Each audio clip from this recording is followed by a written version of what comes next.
five-figure sale will be made by antiques expert Paul Laidlaw on a rare camera, leaving the star with a £19,940 profit.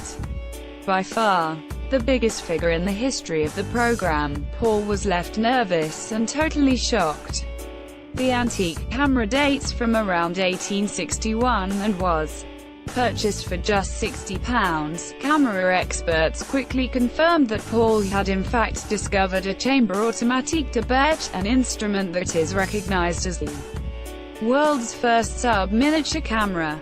Paul put the camera up for auction in Bury St Edmunds, with the camera finally selling for a whopping £20,000 to a private collector in Switzerland.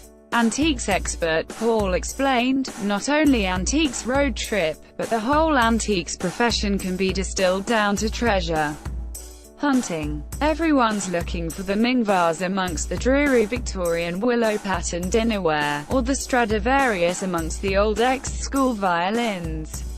In this instance, I identified what had been clearly overlooked by all who'd come before me. In truth, it was such a strange beast I can see why others had likely dismissed it as either part of something else, or just some odd piece of laboratory apparatus.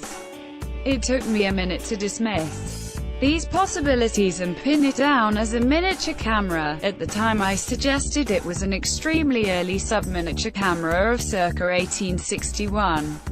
What I didn't realize is that it's considered the first sub-miniature camera, though I was pretty much spot on with the date," he continued. Post-filming, I did a little research and immediately realized I'd bought something spectacularly rare. However, I couldn't find records of any examples having been sold.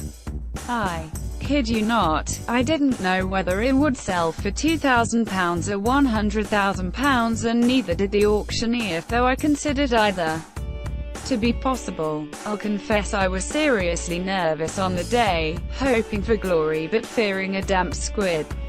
The result, of course, was fantastic. Afterwards, it wasn't so much the auction result that moved me, rather the thought that our daft little antiques adventure had raised so much money for children in need. Paul's success smashes the previous record held by Antiques Road Trips expert Anita Manning, who purchased a bronze Buddha in 2016 for £50 and sold it at auction for £3,800. Prior to this, the record was set by Charlie Ross in 2012 when he purchased a Staffordshire elephant for £8 and it sold at auction for £2,700. Antiques Road Trip returns to BBC One this Monday at 4:30 p.m.